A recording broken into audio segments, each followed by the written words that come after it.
The night started like any other Atlanta event, flashing lights, cameras, and celebrities trying to outshine each other.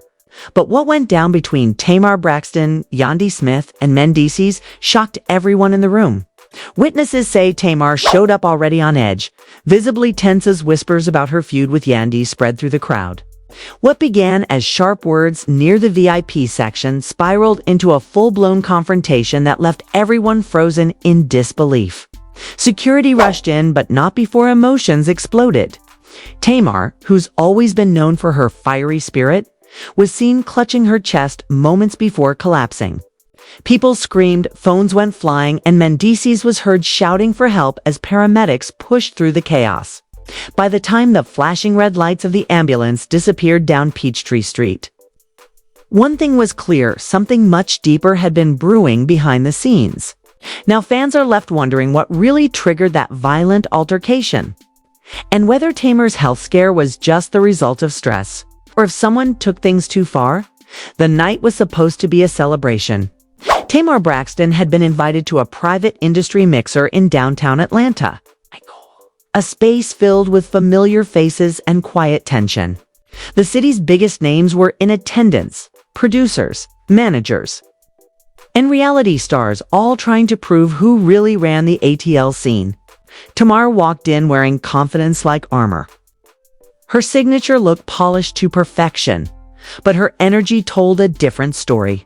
She had been keeping her distance from certain circles lately, especially those connected to Yandy and Mendeecees, for months. Rumors had been swirling that Yandy had stepped on Tamar's business deals, something involving a new TV project that both women were allegedly pitched for. Tamar felt blindsided, claiming Yandy went behind her back to secure the contract first. At first, it was just quiet gossip, but by the time they showed up at the same event, the tension had grown into something dangerous. Yandy arrived later that evening, calm and composed as usual, holding Mendeecees' hand as cameras followed their every move. The moment Tamar saw them, her entire demeanor changed. Witnesses said she froze for a second before taking a sip from her glass, eyes never leaving the couple. She'd promised herself she wouldn't engage. But Yandy's smirk from across the room was all it took to light the match. Tamar turned to her friend group and whispered something that made them all glance toward Yandy's table. Within minutes, the air in the room thickened. You could feel a unspoken warning that something was about to explode. Mendeecees noticed it too and tried to diffuse things before they even began, leaning over to whisper to Yandy, telling her to let it go. But Yandy, tired of what she called Tamar's dramatic energy, wasn't about to stay quiet anymore. When they crossed paths near the VIP section, it started small. Tamar asked Yandy straight up if she had taken the deal behind her back.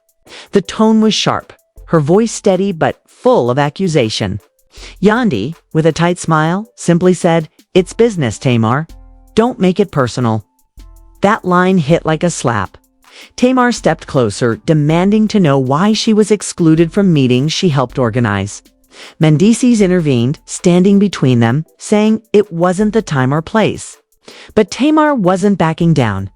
People nearby tried to act casual, pretending not to stare, but everyone's phones were already out, ready to catch whatever was about to unfold.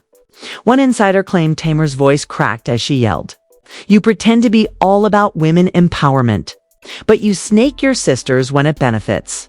Yandy fired back that Tamar needed to control her emotions before blaming others for her mistakes. That's when things turned ugly. The two women started talking over each other, voices echoing through the hall. Mendeecees raised his hands, trying to create space, but Tamar pushed past him. Security moved closer, sensing where this was going. Tamar's friend grabbed her arm, whispering something like, "Let's go before this goes too far." But Tamar pulled away. She was done being quiet. She looked Yandy straight in the eye and said, "You've always been jealous of me, and now you can't hide it." Yandy laughed, shaking her head. "Jealous? Of what? I built my name from scratch while you were busy burning every bridge you had."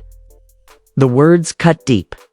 Tamar's face shifted instantly, her anger melting into something that looked like shock. Mendeecees realized this wasn't just another heated argument. There was history here, old wounds reopening right in front of a crowd. He stepped forward again, gently placing his hand on Yandy's shoulder, urging her to walk away. But Tamar wasn't done. She raised her voice louder, saying, "You play innocent on camera. But everyone knows the truth about you and your husband." That's when the crowd collectively gasped. Mendeecees turned sharply, his expression hardening. The room fell silent for a second, the music fading into the background. He told Tamar to watch what she said next. Tamar, emotional and shaking, said she wasn't scared anymore. Whatever she had been holding in for months. It was all pouring out now. Security finally stepped between them, creating a wall of bodies. But before they could lead Tamar away, she suddenly went pale. Her hand clutched at her chest and her voice faltered. "I can't breathe," she whispered, her balance breaking. The glass in her hand slipped, shattering on the floor as she collapsed. Screams echoed through the room. Yandy stepped back instantly, her face frozen in shock. Mendeecees rushed forward, shouting for someone to call 911. Within seconds, chaos consumed the event. People were crying, recording, panicking. Tamar lay motionless for what felt like an eternity before security cleared the area and paramedics pushed through the crowd. Yandy stood off to the side, shaking, her hands covering her mouth. It didn't matter what words had been said minutes earlier. Right now, everyone just wanted Tamar to wake up. Mendeecees stayed close to the paramedics, trying to explain what happened, but no one really knew. Some said Tamar had been under immense stress for weeks, balancing projects and personal drama. Others whispered that the argument had triggered a panic attack. The paramedics worked quickly, checking her pulse, administering oxygen, and loading her onto a stretcher. Yandy tried to approach, but Mendeecees gently held her back, saying, "Just give them space." As Tamar was carried out, flashes from cameras illuminated the hallway like lightning. The sound of sirens outside made the moment feel even heavier when the doors finally closed and the ambulance disappeared. The room fell eerily quiet. No one knew what to say. The party was over. People began filing out, whispering fragments of what they saw, trying to make sense of it. Some blamed Yandy for pushing Tamar too far, while others said Tamar's emotions had been unstable long before tonight. But one thing was certain. Nothing would ever be the same after that confrontation. Hours later, social media lit up with shaky clips and half-baked stories. Hashtags about Tamar's collapse started trending while fans demanded answers. Yandy's phone was blowing up with messages from people asking what really happened, but she stayed silent. Mendeecees posted nothing. It's just a brief statement asking for prayers and privacy for all parties involved. Behind closed doors, Yandy was in tears. She never expected the situation to spiral this way. Whatever anger she felt toward Tamar vanished the moment she saw her fall. Mendeecees tried to comfort her, reminding her that it wasn't her fault, but guilt clung to her anyway. Meanwhile, at the hospital, Tamar was being closely monitored, unconscious but stable. Doctors said her vitals were improving, but the stress on her body had been severe by morning. Fans gathered outside the hospital, holding signs and shouting words of encouragement. The industry was shaken, questioning how a simple night of celebration turned into a medical emergency.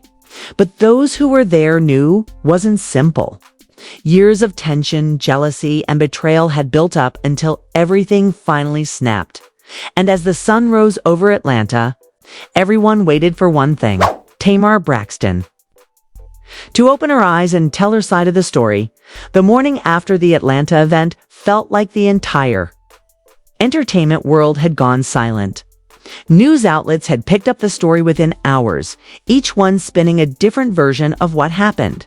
Some called it a public breakdown, others called it a violent confrontation. But no one really knew the truth. What everyone could agree on was that Tamar Braxton had been hospitalized after collapsing during a heated argument with Yandy and Mendeecees at the hospital. The atmosphere was tense. Tamar's team had locked down the floor to keep reporters out. Only close friends and family were allowed to visit, and even they looked shaken. Toni Braxton arrived early that morning, her face tight with worry. She was seen pacing the hallway, demanding updates from nurses who could barely answer her questions. Doctors said Tamar had suffered from extreme exhaustion combined with elevated stress levels. They didn't know whether it was a panic attack, a minor heart event, or something deeper. But the stress of that night had clearly taken a toll. When she finally regained consciousness, her first words were quiet but full of confusion. "Where am I?" she whispered. Her assistant leaned close, telling her she was in the hospital and that everything would be fine. But Tamar's next question made everyone in the room freeze. Did they record it? She already knew what kind of world she lived in. She didn't have to be told that the cameras were rolling, that people were probably replaying her most vulnerable moment over and over again online. Tears welled in her eyes as she turned away from the light. "They'll twist this," she murmured. "They'll make it look like I'm crazy again." Meanwhile, Yandy and Mendeecees were sitting in silence at their home in Atlanta. Neither of them had slept. Yandy kept scrolling through her phone, trying to make sense of the online chaos. There were already edited clips, circulating videos, cut to make it look like she had mocked Tamar right before she fell. In reality, things had escalated too fast for her to even process what happened. But online, perception was everything. Mendeecees told her to stop reading the comments, but Yandy couldn't. Every post, every tweet felt like an attack. People were calling her cold, heartless, accusing her of pushing Tamar too far. "I should go see her," Yandy said finally, her voice trembling. "She's in the hospital, Mendeecees. What if she thinks I wanted this?" He looked at her carefully. "If you go right now, the media will twist that too. They'll say you're trying to save your image. Just wait until she's stable." Yandy hated it, but he was right. So she stayed quiet, pacing, replaying every second of that argument in her head. She remembered Tamar's face, hurt, angry, desperate to be understood. They had once been friends years ago, before fame and money complicated everything. Yandy whispered to herself, "I never wanted to see her like that." Back at the hospital, Tamar's condition was improving, but emotionally, she was unraveling. Her sister tried to convince her to rest, but Tamar refused to put her phone down. She was reading headlines that painted her as unstable as the drama queen who couldn't handle confrontation. She threw her phone across the bed, tears streaming down her face. "They don't even know what you did to me," she said bitterly. "She took everything I worked for." The truth was, Tamar had been under pressure long before this night. Her career had been on a roller coaster, new music deals falling through, personal struggles becoming public, and relationships with old friends fading. The incident with Yandy wasn't just about a business deal. It was about respect. About years of feeling overlooked in an industry she helped shape. Her team urged her to release a statement. Something calm and professional to control the narrative. But Tamar refused. "No," she said.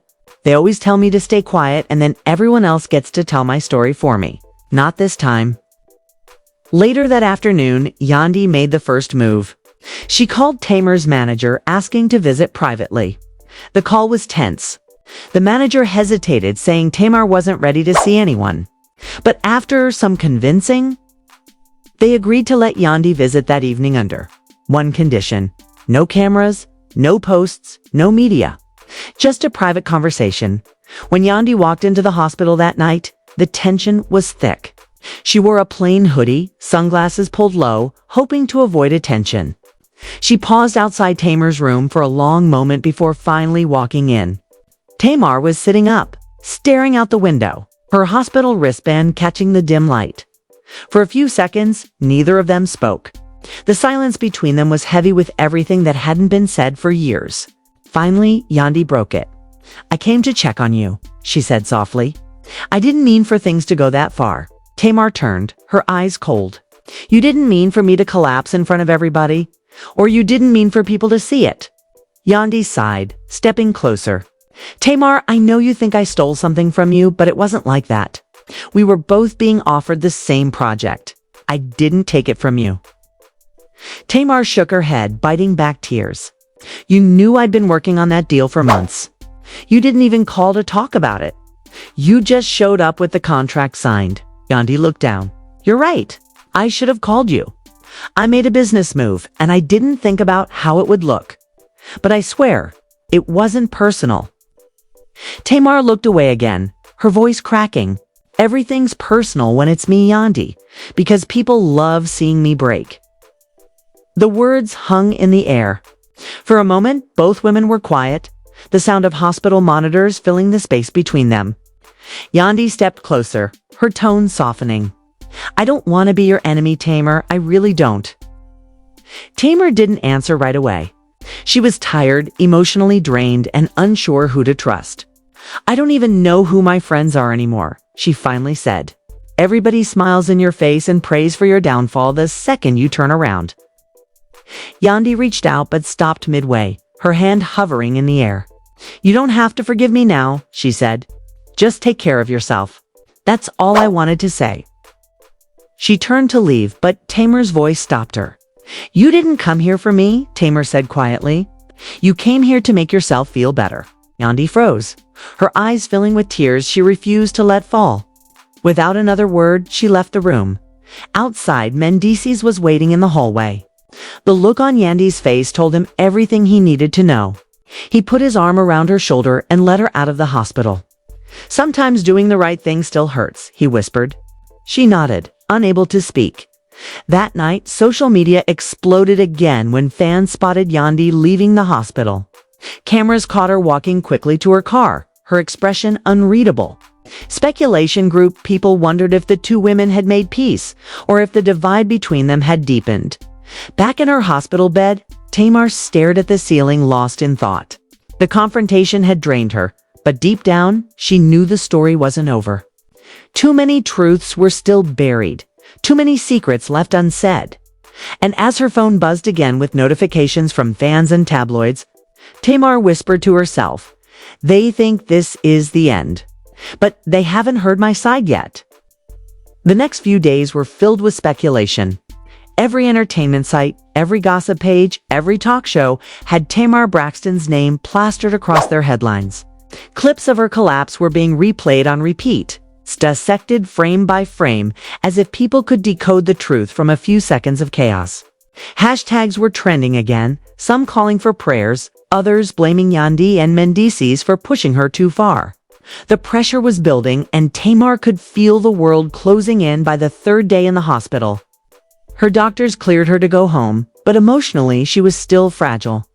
Cameras were waiting outside as security escorted her to a private vehicle. She kept her head down, wearing oversized sunglasses that hid the exhaustion in her eyes.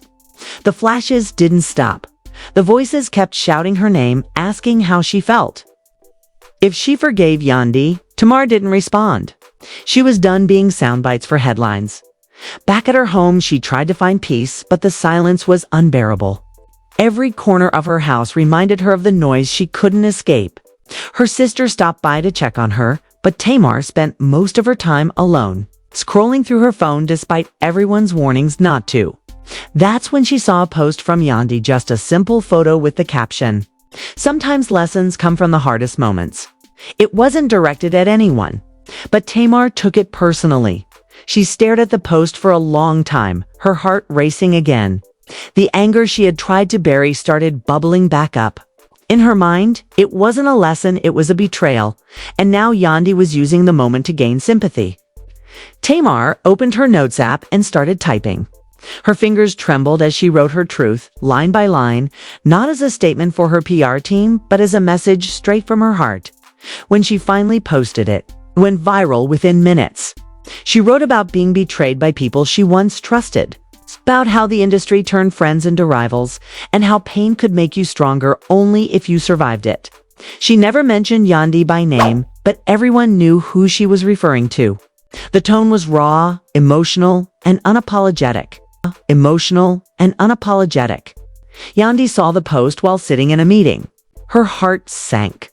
She had tried to move forward quietly, hoping this situation would fade, but Tamar's message reopened everything. Within hours, blogs were taking sides again. Some said Tamar was just expressing her pain. Others accused her of reigniting drama for attention. Mendeecees told Yandy to ignore it, but she couldn't. She felt misunderstood. blamed for something she never intended. That evening, Yandy decided to respond not online, but in person. She called a mutual friend asking to arrange a private meeting somewhere away from cameras. It took some convincing, but eventually, Tamar agreed to meet. It wasn't about reconciliation, at least not for her. She just wanted to look Yandy in the eye one more time and make herself clear. They met at a quiet lounge in Buckhead, far from the flashing lights and gossip. When Tamar walked in, Yandy was already seated, nervously stirring her drink. The air was thick with tension, but neither of them raised their voices this time. Tamar started first. "You know, I wasn't going to post anything. I wanted to move on. But then I saw that caption. You might not have meant it that way, but it felt like you were mocking me." Yandy shook her head immediately. "That wasn't about you. I promise, Tamar. I've been trying to keep my peace. That post was about me trying to learn from what happened." Tamar looked skeptical. "You don't get to learn from something that broke me. You get to walk away with lessons. I get to walk away with trauma." Yandy took a breath. "You think I don't feel anything about what happened? I haven't slept since that night. I keep replaying it, wishing I had just walked away sooner. But you know how this industry is, we both do. People love to see women tear each other down." For a moment, Tamar's expression softened. She looked away, her voice quiet. "They love it because they don't see the pain behind it. They just see headlines." Yandy nodded. "Exactly. And now those headlines are destroying both of us." They sat in silence for a moment, realizing how far things had gone. The argument that started over a business deal had become something so much bigger, a reflection of years of frustration, insecurity, and competition. Tamar finally said, "I never wanted this. I was angry. Yeah, but I never wanted it to go that far." Yandy met her eyes. "Neither did I." It wasn't forgiveness. Not yet, but for the first time. There was understanding. The conversation continued quietly. Both women unpacking years of tension that had been brewing beneath the surface.